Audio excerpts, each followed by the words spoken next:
Embattled, North Carolina seeks to outrun the law's bitter legacy. Raleigh, NC, North Carolina wanted its reputation back. Worn down by about a year of battles and boycotts, its leaders cut a deal in March to repeal a law that had restricted restroom access for transgender people.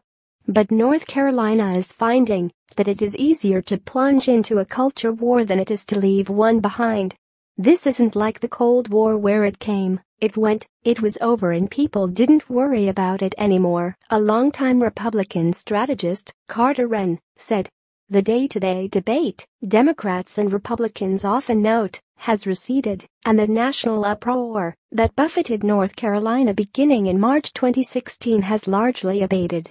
Still, a battered and weary state is slogging through a landscape of residual damage that some observers warn will not fade quickly. The state's most powerful elected officials just recently sparred, in effect, over the matter of who should be allowed to use which restrooms in publicly owned buildings. The politics of House Bill 2, as the now repealed law is still commonly known, has also touched mayoral races in Charlotte and Raleigh. States like California and New York have kept their bans on public employees using tax dollars for non-essential trips to North Carolina. And some transgender residents remain so anxious that they time meals to avoid the need to use public restrooms. It's kind of like one of those hangovers you get in college that lasts for a few days, said Matt Hershey, the interim executive director of Equality North Carolina, an advocacy group. Unfortunately for us, it's going to last for a few years, at least.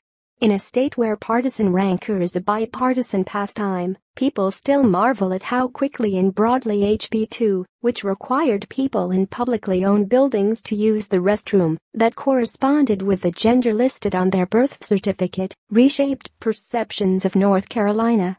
The law was championed by Republicans, who argued that it was crucial to public safety and a rebuff to an overreaching city government in Charlotte, and attracted some Democratic support.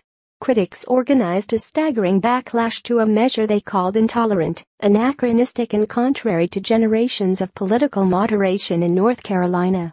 Some of the nation's most influential corporations openly attacked the law. The NCAA said it would stop hosting championship events in this sports-crazed state, and the Justice Department, under President Barack Obama, brought what could have become a momentous civil rights lawsuit. About a year after the law took effect, with the potential economic costs projected to run into the billions of dollars, officials struck a deal that transgender rights groups attacked as a fake repeal that did not strip away the intent of the measure. The national outrage ebbed anyway. Business groups and convention planners appeared mostly satisfied, and the NCAA relented.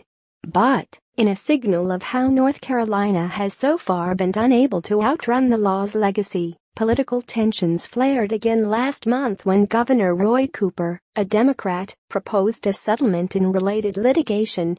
As part of the deal, Mr. Cooper agreed to declare that transgender people are not prevented from the use of public facilities in accordance with their gender identity.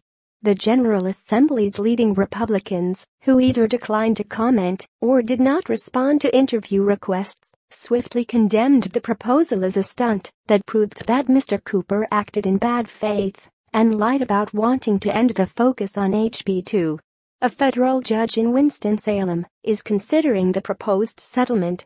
Indeed, Republicans contend that any lingering discussion about the law and its repercussions is driven only by transgender rights activists, their elected allies and the news media.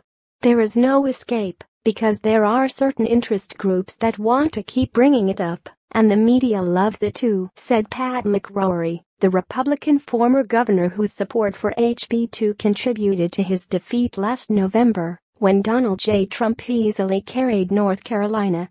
Most of us, including me, would just as soon move on, Mr. McCrory added. Mr. Cooper, who said in March that the repeal legislation cannot be the only step, defended his decisions and said, "They set the fire, and I'm working to put it out." I think most North Carolinians believe we are moving in the right direction, but many of them know we still have more work to do, said Mr. Cooper, whose actions last month were timed for the day before the deadline for proposals for Amazon's second headquarters. But I believe that North Carolina is a welcoming place and a great state to do business. We have taken enough important steps to signal to the world that we're open for business, and it's pretty clear that businesses are responding in a